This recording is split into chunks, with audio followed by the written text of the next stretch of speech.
Hello, welcome all to another section of Concern Endo Mastery. In this section, we are discussing about electric pulp test.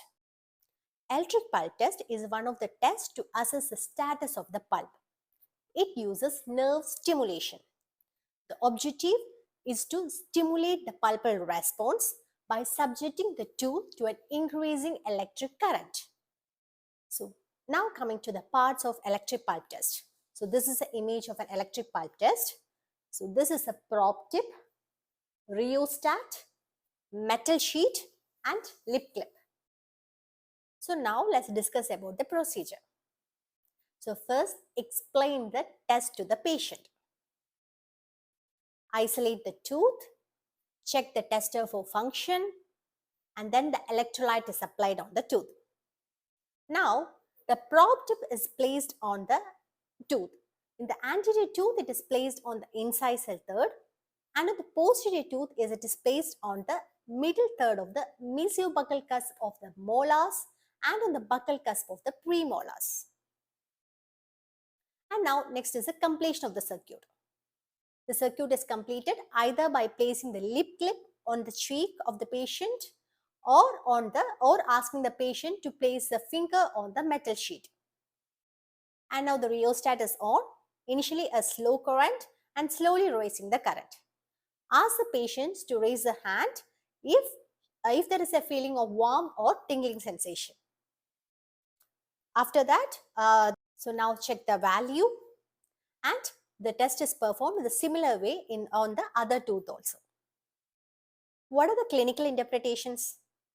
Normal response, delayed response, early response, negative response.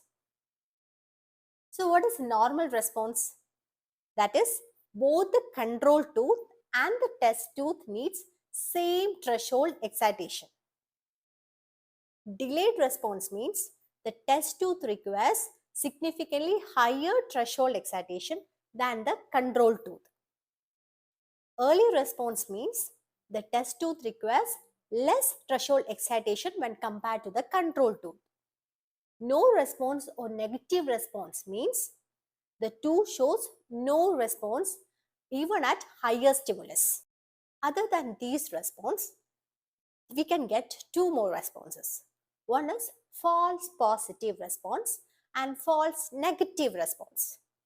So in what all cases will get false positive response? First is when there is a gangrenous necrotic pulp in the root canal. The second case is in the multi-rooted tooth, when there is some nerve fibers still vital in one or two root. I'm sorry, some connection issues with my TV. So let's continue in laptop. So coming to false negative response. False negative response can be seen in the tooth with extensive calcification, or the tooth with increased reparative dentine formation, a tooth with fibrotic pulp, or the tooth with extensive restoration or the pulp protective base, recently traumatized tooth, recently erupted tooth with incomplete root formation, a patient under sedative medication, or the patient with unusual pain threshold. Electric pulp test is not an accurate method for a tooth with full coverage restoration because the electric stimulus cannot pass through this acrylic or the metal ceramic crown. In such cases, cold test is the accurate method. And also in the immature permanent tooth, electric pulp test is not an accurate method. In such that cases also, cold test is the most accurate method. According to Grossman, the diagnostic accuracy of the cold test is 86%. Electric pulp test is 81% and heat test is 76%.